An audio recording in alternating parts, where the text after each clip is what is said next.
بسم الله الرحمن الرحيم. اهلا بيكم على قناه صحبه الكروشيه. معاكم سلوى الفحام. النهارده ان شاء الله هنشتغل مع بعض طاقيه. الحقيقه الطاقيه دي تناسب جميع الاعمار، وكمان تمشي رجالي وسيدات. هنختار اللون المناسب للسن اللي احنا هنعمل له الطاقيه، مع مراعاه طبعا هي بناتي ولا رجالي. هتبقى جميله جدا باذن الله. انا هشتغل الطاقيه ديت بخيط اليزا كلاسيك. الفتله بتاعته نوعا ما سميكه زي ما احنا شايفين كده، وهشتغل مع الخيط دوت إبرة مقاس رقم 8 من النوعية ديت. لو مش متاحة عندك النوعية دي من الإبرة، ممكن إبرة ألومنيوم عادية مقاس 5 أو 5.5 أو 6. يعني جربي اللي هتريحك في الشغل مع الخيط دوت يبقى تمام. أوكي. أنا في الطاقية دي الحقيقة هشتغل طاقية رجالي، سن رجالي يعني. فاحتجت بالظبط شلة 100 جرام وفاض منها حبة صغيرة. فانت اي سن هتعملي له الطاقية هتحتاجي شلة مش اكتر من كده، وهيفيد منها حبة. اي طاقيه بنعملها الحقيقه بنبقى محتاجين ناخد مقاسين، اللي هو طول الطاقيه ومقاس دوران الراس. فانا زي ما قلت لك هنا هشتغل طاقيه لسن رجالي. فزي ما احنا شايفين كده دوران الراس هنا من 58 ل 60، وطول الطاقيه من 23 ل 25. ودول الحقيقه المقاسين اللي انا محتاجاهم عشان اقدر اعمل الطاقيه بتاعتنا. انا حابه كمان اوريك الطاقيه، اوريك الغرزه اللي هنشتغلها، واوريكي طريقه الشغل هتبقى عامله ازاي، عشان واحنا بنشرح يبقى الموضوع بسيط باذن الله. دي الغرزه بتاعه الطاقيه ان شاء الله اللي هنشتغلها. شايفين قد ايه شكلها جميل؟ اسمها غرزه الموجه او ويف ستيج. شكلها جميل جدا زي ما احنا شايفين ده من قدام، ومن ورا كمان شكلها ظريف جدا. يعني ممكن نلبسها على الوجهين هتبقى شكلها ظريف قوي. تمام. يبقى كده ده شكل الغرزه اللي احنا هنشتغلها. طيب عايزه اقول لك برضه هنشتغل ازاي. طواقي كتير الحقيقه اشتغلناها، معظمها بيبقى بنعمل دايره من فوق وبعدين بننزل بطول الطاقيه المناسب، وفي بعضها اشتغلناه من تحت، عملنا الجزء بتاع البليسيه وبعدين ارتفعنا لفوق وقفلنا من فوق الطاقيه بتاعتنا. هنا الوضع مختلف. هنشتغل الطاقيه بتاعتنا ازاي؟ هنعمل سلسله بطول الطاقيه، وبعدين هنشتغلها بالشكل ده كده لغايه ما اوصل للعرض المناسب للطاقيه بتاعتي، وبعدين اقفل الجوانب او الجانب بالشكل ده كده واقفلها من فوق، وكده تبقى الطاقيه بتاعتنا بكل بساطه. تمام. فانا محتاجه دلوقتي اعمل ايه؟ محتاجه اعمل سلسله يكون طولها طول الطاقيه اللي انا بعملها، مع مراعاه طبعا العدد. طيب انا هنا في الطاقيه دي هيبقى عندي جزء ثابت فوق وجزء ثابت تحت. الجزء اللي ثابت فوق، يعني لو حاولت اوضح لكم الصوره كده، هنلاقي دايما بشتغل 4 غرز منزلقه بطول الطاقيه كله، او سوري بالعرض بتاع الطاقيه كله. 4 غرز منزلقه. تمام. دي ثابته معايا طول الطاقيه. وهنا الجزء البليسيه ده بشتغل دايما 7 غرز حشو، وبرضه ده بيبقى ثابت معايا الطاقيه كلها. فانا كده عندي 4 غرز فوق و7 في البليسيه هنا، يعني 11 غرزه. وبعدين الجزء اللي في المنتصف ده اللي هو غرزه الموجه بقى اللي احنا هنشتغلها، دي بتحتاج عدد من مضاعفات رقم 10. فبالتالي انت هتبقي محتاجه سلسله البدايه بتاعتك تكون عدد السلاسل فيها مضاعفات لرقم 10 زائد 1، عشان 4 و7 11. اوكي. وهنا عايزين مضاعفات 10، فبالتالي العدد كله هيبقى مضاعفات لل10 زائد 1. فدي الفكره العامه اللي هنشتغل بيها الطاقيه ان شاء الله، وده شكل الغرزه والعدد كمان اتكلمنا فيه. فانا دلوقتي هبدا وهعمل سلسله بدايه بحيث تكون طولها 25 سنتي زي ما اتفقنا. احنا هنعمل نموذج لطاقيه رجالي محتاجه الطول بتاعها يبقى 25 سنتي، ويكون العدد كمان مضاعفات ل10 زائد 1. طيب نبدا كده ان شاء الله ونشوف بقى هنشتغل الطاقيه بتاعتنا ازاي. بسم الله. اول حاجه هبتدي اعمل عقده بدايه بالشكل ده كده. الف الخيط على ايديا كده، وبعدين هدخل الخيط من هنا من الدايره اللي احنا عملناها، وادخل الابره بتاعتي واشد كده الخيط كده. اتكونت عقده البدايه بتاعتي، وهعمل سلاسل عشان اعمل بدايه الطاقيه. سلاسل بطول الطاقيه: 1 2 3 4 5 6. اكمل السلاسل.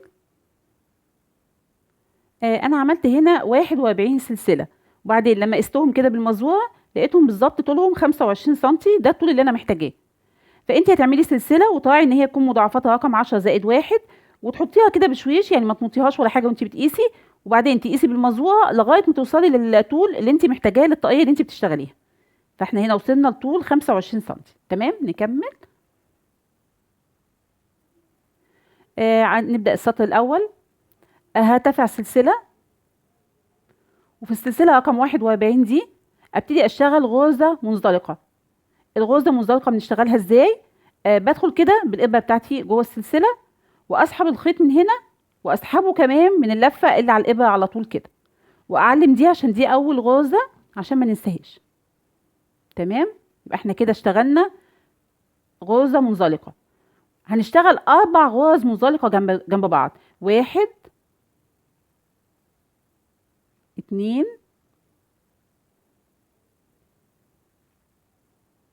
3. احنا قلنا بنشتغلها ازاي؟ بدخل كده بالابره بتاعتي، اسحب الخيط من هنا واسحبه كمان من اللفه اللي على الابره. كده اشتغلنا 4 غرز منزلقه. تمام، وبعدين دول اللي هيبقوا ثابتين معايا الطاقيه كلها. الطاقيه كلها هفضل دايما من فوق هنا اشتغل 4 غرز منزلقه. نبدا بقى الغرزه بتاعتنا. هي عباره عن 5 غرز نص عمود، 5 غرز منزلقه وهكذا بالتبادل. اوكي، فهبدا الاول ب5 غرز نص عمود. فهلف الخيط على الابره كده، وادخل في السلسله واسحب الخيط. هلاقي عندي 3 لفات على الابره. الف الخيط على الابره واسحبه من ال3 لفات مره واحده، ودي كده غرزه النص عمود. كده 1. نعمل كمان جنبها، نكملهم 5. ادي كده 1. بلف الخيط على الابره وادخل في السلسله، اسحب الخيط، هلاقي 3 لفات على الابره، الف الخيط واسحبه. 2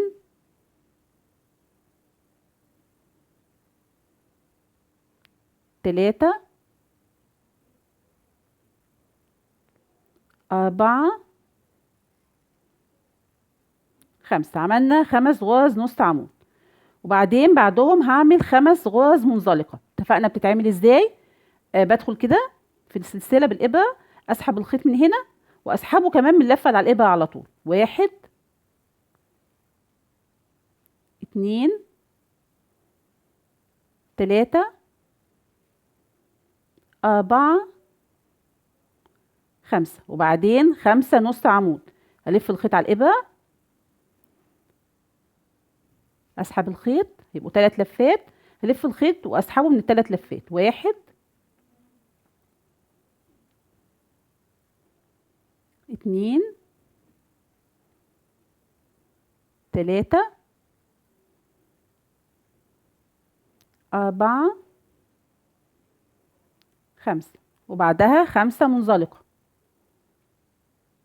1 2 3 4 5. وبعدين 5 نص عمود. 1 2 3 4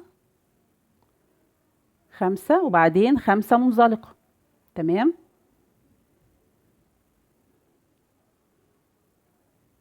2 3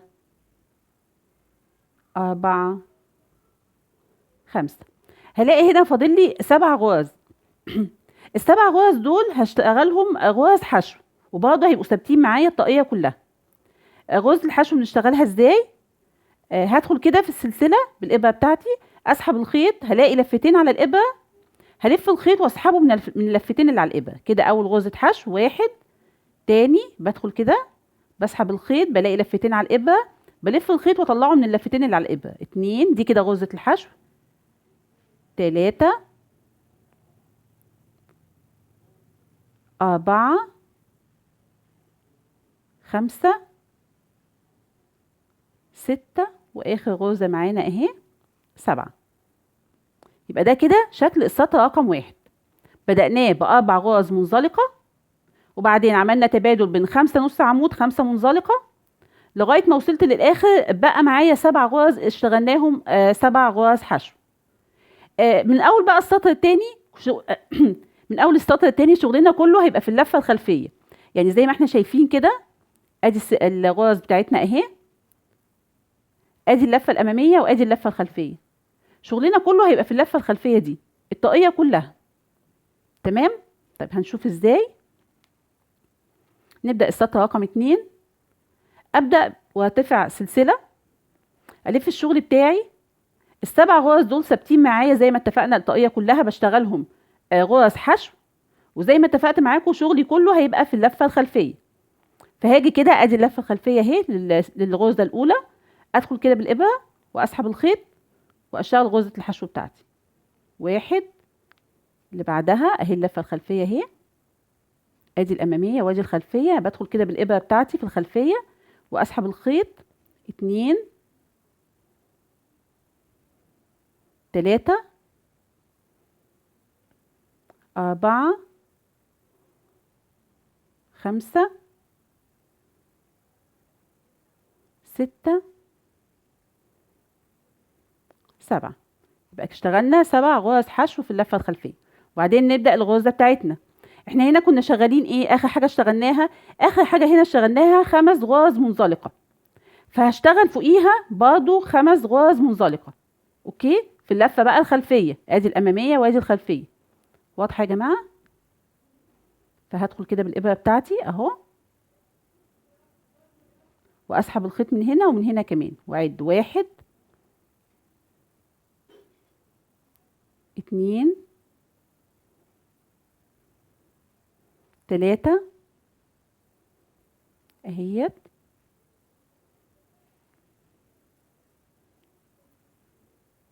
أربعة، خمسة. وبعدين هيقابلني هنا الخمسة 5 غرز نص عمود، هشتغل فوقيهم 5 غرز نص عمود في اللفة الخلفية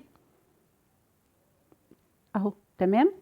نعد مع بعض. لفيت الخيط على الإبرة وأدخل كده أسحب الخيط، يبقوا 3 لفات، ألف الخيط وأطلعه من 3 لفات وأعد. واحد، اتنين، تلاتة، أربعة، خمسة. وأكرر تاني، هلاقي هنا 5 غرز حشو، سوري، 5 منزلقة، 5 غرز منزلقة في اللفات الخلفية بتاعتهم، هشتغل 5 غرز منزلقة فوقيها. أدخل كده أهو، واضحة إن شاء الله. واحد، اتنين، تلاتة، أربعة، خمسة.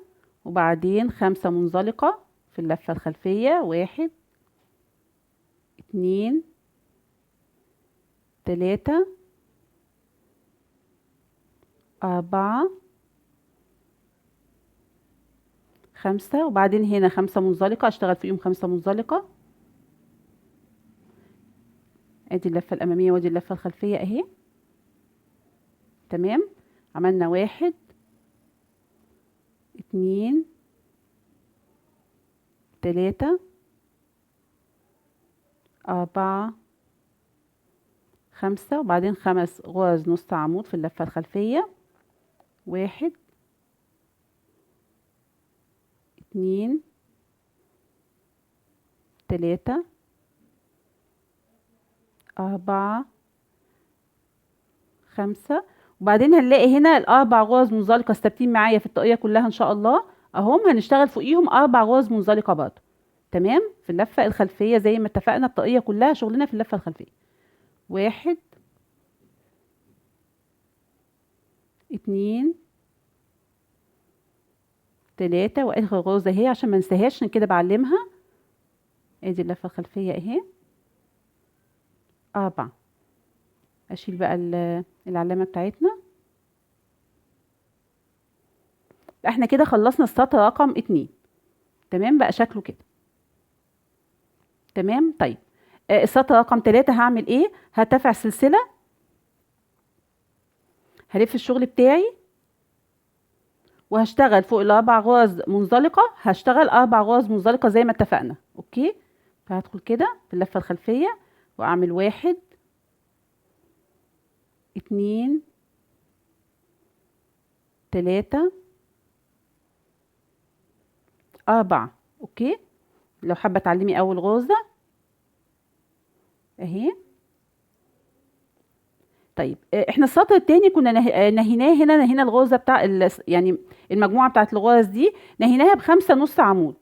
في السطر رقم 3 هغير، يعني فوق الخمسة نص عمود هعمل 5 منزلقة، وفوق الخمسة المنزلقة هعمل 5 نص عمود. فاحنا دلوقتي عملنا الاربع غرز منزلقة الثابتين معانا في الطاقية كلها زي ما اتفقنا، وبعدين الخمسة نص عمود هشتغل فوقيهم 5 منزلقة بالشكل ده كده. واحد، برضو في اللفة الخلفية يا جماعة ما ننساش، اوكي. 2 3 4 5، اجي هنا عند الخمسة منزلقة اشتغل فوقيهم 5 نص عمود.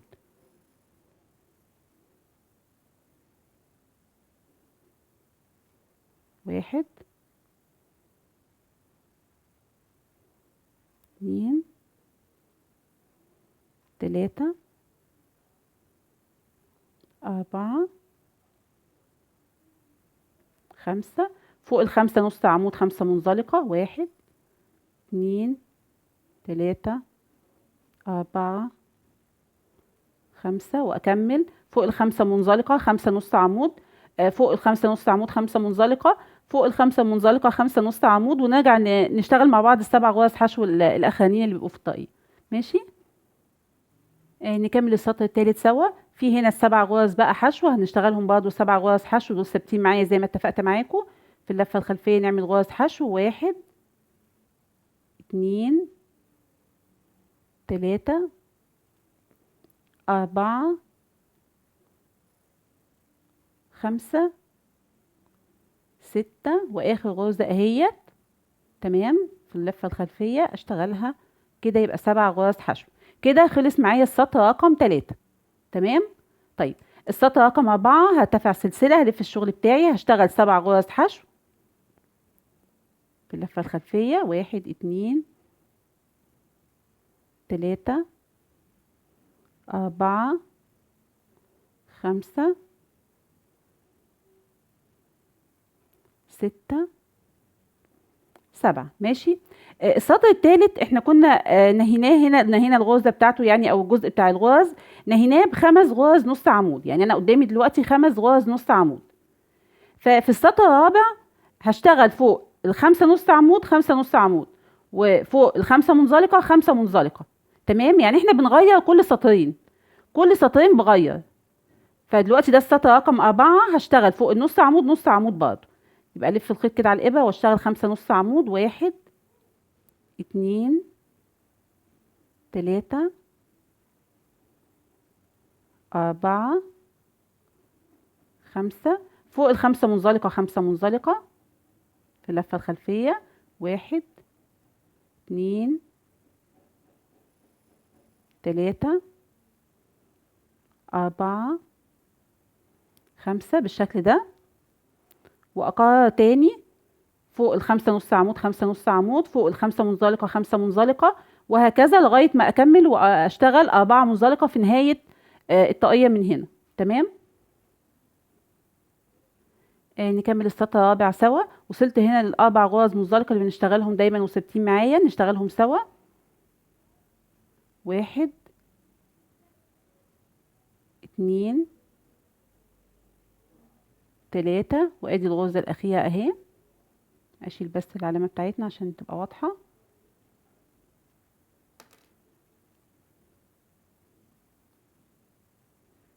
4. كده خلصنا السطر رقم 4 وبقى بالشكل ده. تمام. وهما الاربع سطور دول الحقيقه اللي بيتكرروا معايا، يعني الاربع سطور دول هما اللي هيتكرروا معايا. بنشتغل سهله جدا الغرزه، بنشتغل ثابت معايا هنا 4 غرز منزلقه، وبعدين اشتغلنا سطرين زي بعض، 5 نص عمود 5 منزلقه 5 نص عمود 5 منزلقه، ونهينا ب7 حشو. اوكي. يبقى كل سطرين بغير. السطرين اللي بعد كده غيرنا، فوق النص عمود عملنا منزلقه، وفوق المنزلقه عملنا نص عمود. سطرين كده وسطرين كده. اوكي. وهي دي الغرزه بكل بساطه الحقيقه، سهله جدا جدا وبسيطه. هتفضلي بقى تكرري معايا كده لغايه ما توصلي للعرض المطلوب للطاقيه حسب المقاس بتاعك. هتفضلي ماشيه كده لغايه ما توصلي للعرض بتاع الطاقيه بتاعتنا. اوكي.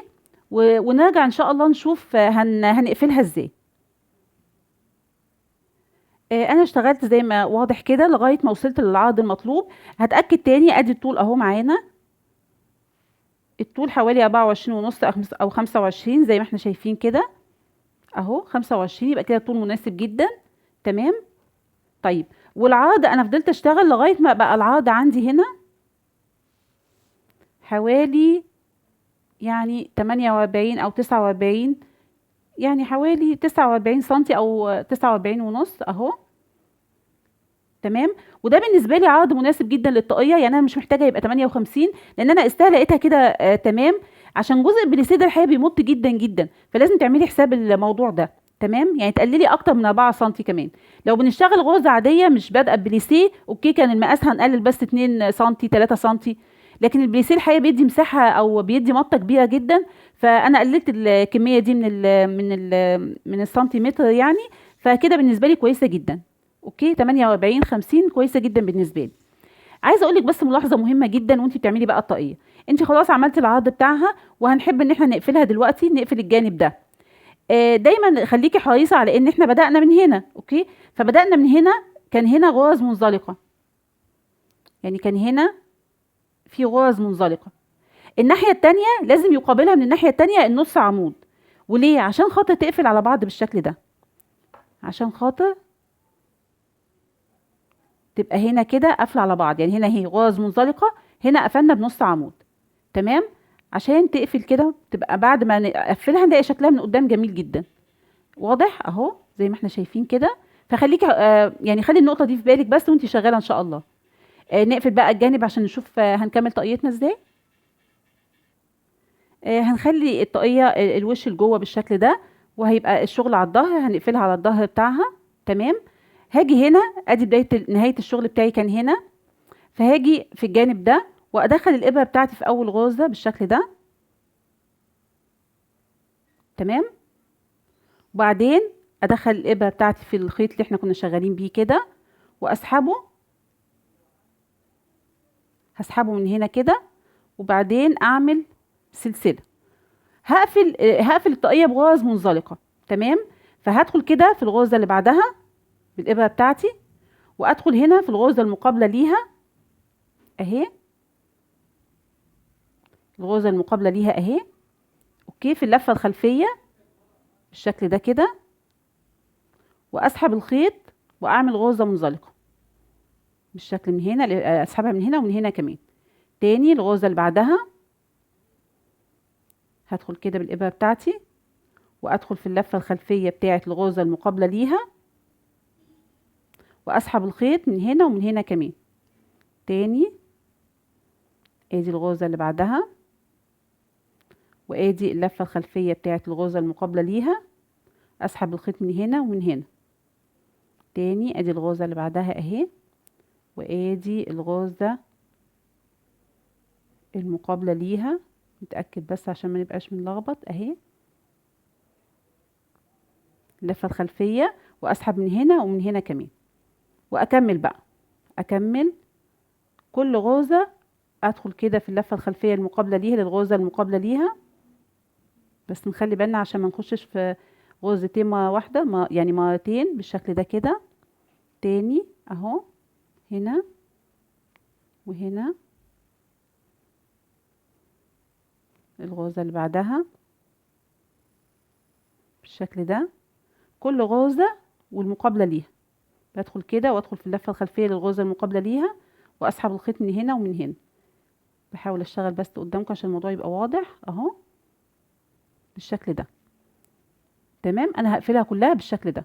عايزه تقفليها بالخيط والابره يعني تلضمي الخيط في الابره العاديه وتقفليها اوكي كده مفيش مشكله زي ما تحبي. هكمل لغايه هنا ونرجع نكمل ان شاء الله. تمام كده وصلت لنهايه الطاقيه اهو. هعمل سلسله واقص الخيط على مسافه مناسبه كده واسحبه. تمام كده. ده خيط البدايه هنضفه، وده كده خيط النهايه برضه هنضفه دلوقتي بابره التنظيف. وده شكل الطاقيه من الخلف اوكي. ولو قلبناها كده هنلاقي الشكل اهو بقى فيه تناسق.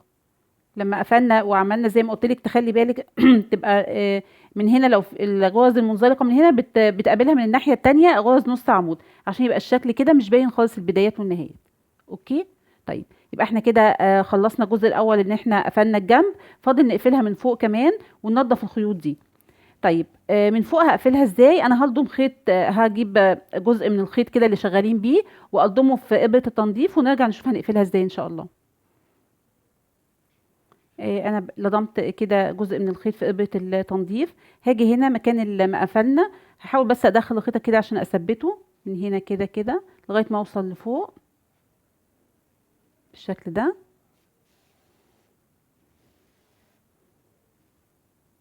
تمام. طيب اللي هعمله بقى ان انا هدخل الخيط كده بشويش في الجانب ده، بحيث اشده واقفل المكان ده. فهدخل كده بالخيط بتاعي، خلينا من هنا كده واطلع كده. اوكي بالشكل ده.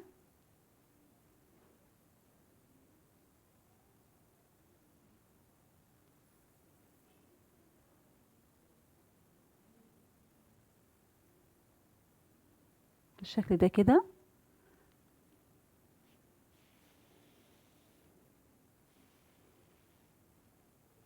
شايفين؟ احاول بقى اقفلها كده بالشكل ده ونكمل. ادخل كده وهطلع من هنا.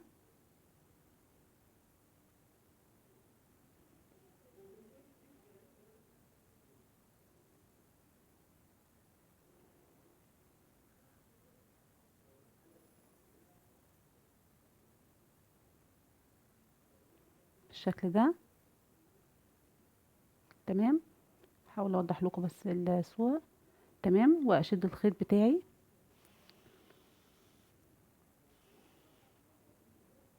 شايفين كده؟ اهي. هتبتدي بقى تقفل كده بالشكل ده. تمام. واكمل كل الجزء ده زي ما احنا شايفين كده. بدخل بالابره بتاعتي من هنا واطلع من هنا، وبعدين ادخل كده واطلع كده، يعني كأني بعمل صواجة بالظبط. وكل شوية اشد بشويش كده عشان يبقى الموضوع بسيط بالنسبة لي بالشكل ده. تمام. اكمل بقية الجزء ده كده. هتبقى معانا الطاقية بالشكل ده. اوكي. هحاول بقى تاني بشويش كده. انا طبعا شديت الخيط اهو، بس طبعا عشان هي كمية كبيرة والخيط تخين فهيبقى صعب تقفل من اول مرة. فاعمل ايه؟ احاول تاني اشد الخيط كده، وبعدين احاول بقى اضيق بشويش كده. هدخل تاني هنا واسحب الخيط، وكل شوية اشد بشويش بالشكل ده.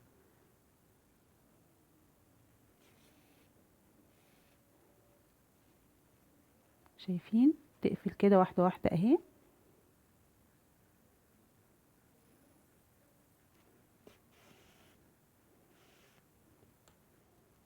كل شوية اشدها كده بشويش.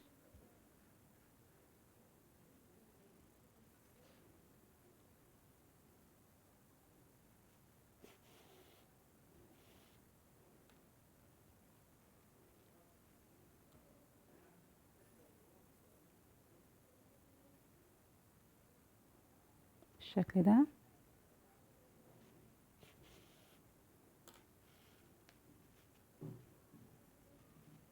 شايفين اهو؟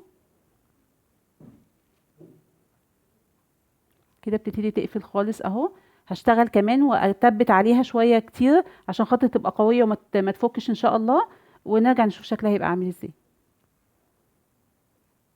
تمام كده. انا حاسه ان كده تمام مظبوط. احاول بقى اتبت على الخيط هنا كده.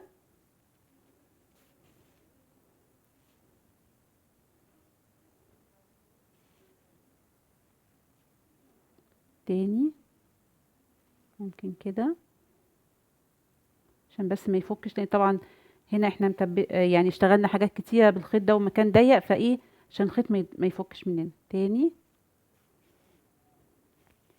وبعدين انضف بقى الخيط بتاعنا. بدخل كده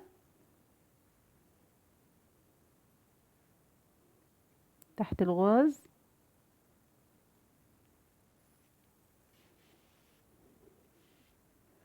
بالشكل ده، بحيث اداري الخيط وكمان يبقى ثابت معايا ما يفكش ان شاء الله.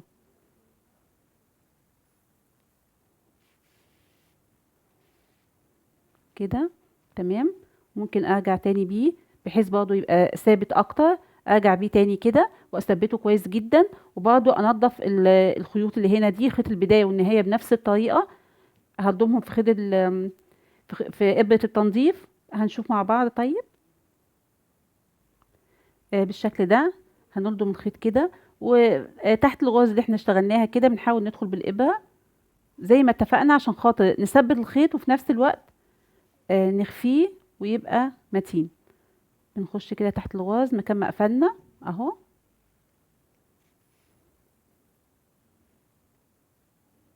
وممكن نرجع تاني بالشكل ده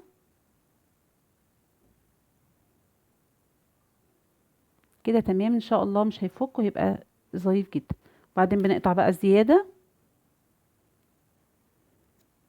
اوكي.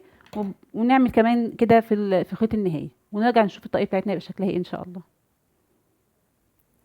وده شكل الطاقية بتاعتنا بعد ما خلصت. ممكن تزينيها هنا بكورة بونبون زي ما تحبي، مفيش مشكلة، او تسيبيها كده، هي شكلها بقى ظريف اهي.